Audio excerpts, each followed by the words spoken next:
Hello student, आज हम plus two class का चैप्टर सेकंड भारत की स्थिति के बारे में देख रहे हैं। उसके तहत आप देखिए, हिमालय के निर्माण के बाद में आपने सारे हिमालय का वर्णन देख लिया था। उसके तहत आपने देखा कश्मीर हिमालय, उत्तराखंड हिमालय, साथ में आपका सिक्किम, अरुणाचल प्रदेश और पूर्वांचल हिमालय। हिमालय के बाद में आता है आपका उत्तर का विशाल मैदान। तो देखिए, अभी आपने जो अध्ययन किया था वो इस प्रकार से हिमालय का किया था। उसके बाद इसके नीचे यहाँ पर तलहटी में एक लंबी चौड़ी पट्टी बनती है जिसको उत्तर का विशाल मैदान कहा जाता है। तो आज हम इस मैदान का अध्ययन करेंगे। उसके बाद आपका इस प्रकार से प्रायद्वीपीय पठार वाला क्षेत्र आता है भारत का, बाद का भी अध्ययन करेंगे। तो देखिए, उत्तर भारत का मैदान सिंधु, गंगा व ब्रह्मपुत्र नदियों द्वारा बहाकर लाए गए जलोढ़ निक्षेप से बना हुआ है। यानी कि आपके जो भारत है, भारत में आपका इस प्रकार से सबसे पहले ऊपर ऐसे सिंधु नदी बहती है, उसके बाद ऐसे गंगा और साथ में फिर ऐसे ब्रह्मपुत्र नदी बहती है भारत के मानचित्र पे।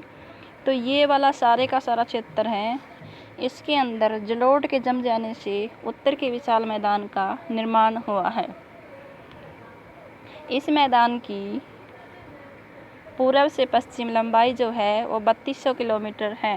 यानी कि इस प्रकार से जो लंबाई है वो आपकी 3200 किलोमीटर है।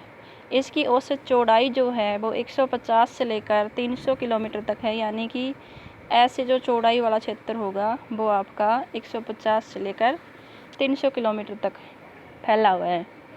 जलोढ़ निक्षेप की अधिकतम गहराई जो है वो 1000 से 2000 मीटर है। यानी कि इसकी जो मोटाई है ज़मीन में नीचे से ऊपर की साइड में वो आपकी 1000 से 2000 मीटर है। उत्तर से दक्षिण दिशा में इन मैदानों को 3 भागों में बांटा गया है। सबसे पहले आता है आपका भाबर प्रदेश, उसके बाद तराई और लास्ट में आता है आपका जलोढ़ मैदान। यानी कि भाबर वो क्षेत्र है जो हिमालय से निकलती हैं नदियाँ, वो वाला क्षेत्र मैदानी भाग। उसके बाद उससे आगे का जो क्षेत्र होगा वो आपका तराई क्षेत्र होता है, जहाँ पर नदियाँ दलदल वगैरह का निर्माण करती हैं, जो कीचड़ वाला क्षेत्र होता है। और उसके बाद होता है आपका जलोढ़ मैदान। जलोढ़ मैदान को आगे 2 भागों में बांटा गया है, एक आपका खादर और दूसरा बांगर, जिसके बारे में आपने 9th क्लास में देखा भी था। खादर कौन सा क्षेत्र होता है और बांगर कौन सा क्षेत्र होता है। उसके बाद आप भाबर के बारे में देखिए। भाबर 8 से लेकर 10 किलोमीटर चौड़ाई की पतली पट्टी है जो कि शिवालिक श्रेणी के समानांतर फैली हुई है। यानी कि इस प्रकार से जो आपका शिवालिक हिमालय की लास्ट श्रृंखला है उसके बिल्कुल पास का जो क्षेत्र है उसको हम भाबर बोलते हैं, जो कि लगभग 8 से 10 किलोमीटर चौड़ा क्षेत्र है।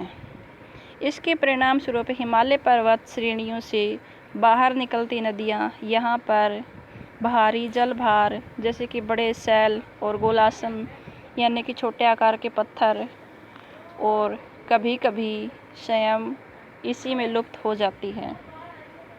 भाबर के दक्षिण में तराई क्षेत्र आता है, यानी कि जस्ट इसके बाद जो नीचे का क्षेत्र होगा वो आपका तराई क्षेत्र होता है, जिसकी चौड़ाई जो है वो 10 से लेकर 20 किलोमीटर तक होती है। भाबर क्षेत्र में लुप्त नदियाँ इस प्रदेश में धरातल पर फिर से प्रकट हो जाती हैं।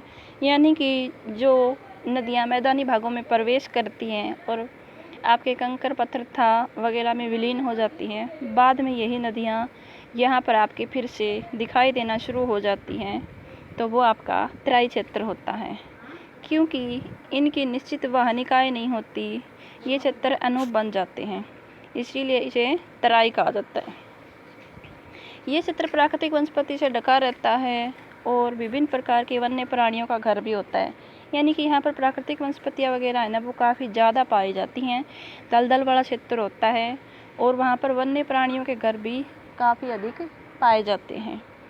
तराई के दक्षिण के मैदान जो पुराने व नए जलोढ़ से बने होने के कारण बांगर और खादर कहलाते हैं। यानी कि कुछ तो नई मिट्टी के बने होते हैं और कुछ पुरानी मिट्टी के बने होते हैं, तो वो आपके बांगर और खादर क्षेत्र होती हैं।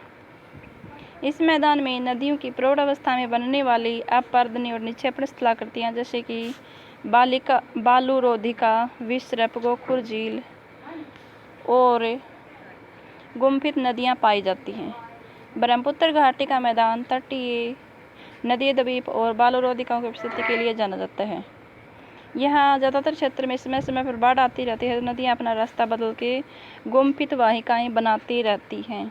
तो इस प्रकार से आपने ये उत्तर के विशाल मैदान के बारे में देखा। उसके बाद आगे देखिए, उत्तर भारत के मैदान में बहने वाली विशाल नदियाँ अपने मुहाने पर विश्व के बड़े बड़े डेल्टाओं का निर्माण करती हैं, जैसे कि आपकी गंगा और ब्रह्मपुत्र नदी, जो कि संसार का सबसे बड़ा डेल्टा है, सुंदरबन डेल्टा, इसका निर्माण करती हैं। सामान्य तौर पर एक सपाट मैदान है जिसकी समुद्र तल से औसत ऊंचाई 50 से लेकर 100 मीटर होती है, यानी कि थोड़ा सा ऊंचा क्षेत्र समुद्र से इस प्रकार से, तो वो आपका डेल्टा क्षेत्र होता है, जहाँ पर नदी समुद्र में गिरने से पहले अपने सारे अवसादों को जमा कर देती है। हरियाणा और दिल्ली राज्य सिंधु और गंगा नदी तंत्रों के जल विभाजक के ऊपर हैं, यानी कि इस प्रकार से आपकी सिंधु जाती है, इस प्रकार से आपकी गंगा जाती है। तो बीच वाला जो क्षेत्र रह गया, ऊंचा क्षेत्र, उसके ऊपर आपका हरियाणा और दिल्ली स्थित हैं। ब्रह्मपुत्र नदी अपनी घाटी में उत्तर पूर्व से दक्षिण पश्चिम दिशा में बहती है, परंतु बांग्लादेश में प्रवेश करने से पहले धोबरी के समीप यह नदी दक्षिण की ओर 90 अंश पे मुड़ जाती है। ये मैदान उपजाऊ जलोढ़ मिट्टी के बने होते हैं और यहाँ पर कई प्रकार की फसलें जैसे कि गेहूँ, चावल, गन्ना, जूट आदि उगाई जाती हैं और यहाँ पर जनसंख्या भी सघन पाई जाती है। उसके बाद आता है आपका प्रायद्वीपीय पठार। तो डियर स्टूडेंट, प्रायद्वीपीय पठार के बारे में हम आपको कल बताएंगे। अगर आपको हमारे द्वारा बनाए गए वीडियो पसंद आते हैं तो आप थंबनेल दबा के इसको लाइक करें, और अभी तक अगर आपने चैनल को सब्सक्राइब नहीं किया है तो इसको सब्सक्राइब भी कर दें। आज के लिए इतना ही काफ़ी है, बाकी कल करवा